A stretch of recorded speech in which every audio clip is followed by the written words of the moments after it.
ಒಕ್ಕಲಿಗರು ಅಂತಂದರೆ ನಮ್ಮೂರ ಗ್ಯಾರಂಟಿ ಅಧ್ಯಕ್ಷರೊಬ್ರು ಅವರೇ ಭಾಳ ಮಾತಾಡಿದ್ರು, ಭಾಳ ಕೆಂಪೇಗೌಡರ ಮೇಲೆ ಭಾಳ ಪ್ರೀತಿ ನಮ್ಮ ಒಕ್ಕಲಿಗ ಜನಾಂಗ ಅಂತೇಳಿ. ಅವರು ಒಕ್ಕಲಿಗರು, ನಾವು ಒಕ್ಕಲಿಗರಲ್ಲ ಅವರ ಲೆಕ್ಕಾಚಾರದಲ್ಲಿ. ಕೆಲವೊಮ್ಮೆ ಸತೀಶ್ ಅವರು ಮಾತಾಡ್ತಾ ಹೇಳ್ತಾರೆ, ವಿಶ್ವನಾಥ್ ಅವರು ರೆಡ್ಡಿ ಸಮಾಜಕ್ಕೆ ಸೇರಿದವರು, ಅವರು ಒಕ್ಕಲಿಗರಲ್ಲ ಅಂತ. ಇದಕ್ಕೇನು ಉತ್ತರ ಸರ್? ಬಹುಶಃ ಕೆಂಪೇಗೌಡರಿಗಿನ್ನ ದೊಡ್ಡವರು ಇರ್ಬೋದು ಅವರು. ಕೆಂಪೇಗೌಡರು ಎಲ್ಲ ಜಾತಿಯ ಜನಾಂಗದವ್ರ ಮಕ್ಕಳ ಥರ ನೋಡಿಕೊಂಡ್ರು.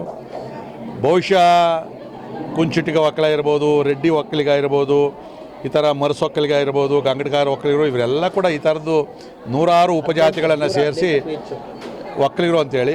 ಅದು ಅರ್ಥ ಆಗಿಲ್ಲ ಅಂತಂದರೆ ಅವನು ಒಕ್ಕಲಿಗರಾಗಕ್ಕೆ ಲಾಯಕ್ಕಿಲ್ಲ. ಇತ್ತೀಚೆಗೆ ಅವನು ಸತೀಶ್ ಗೌಡ ಅಂತ ಹೆಸರಿಟ್ಕೊಂಡಿದ್ದು, ಯಾಕೆ ಮೊದಲೇ ಒಕ್ಕಲಿಗ ಅಂತ ಗೊತ್ತಿರಲಿಲ್ವ ಅವನಿಗೆ?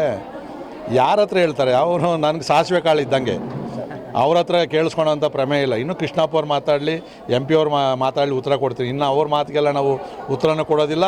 ಇವತ್ತು ಅವ್ರು ನಮ್ಮ ಪಕ್ಷದಲ್ಲಿ ಇಲ್ಲೂ ಇಲ್ಲ. ಪಕ್ಷದಿಂದ ನಾವು ನಮ್ಮ ತಾಲೂಕು ಇದರಿಂದ ಅವರನ್ನು ಉಚ್ಚಾಟನೆಯನ್ನು ಮಾಡಿದ್ದೀವಿ.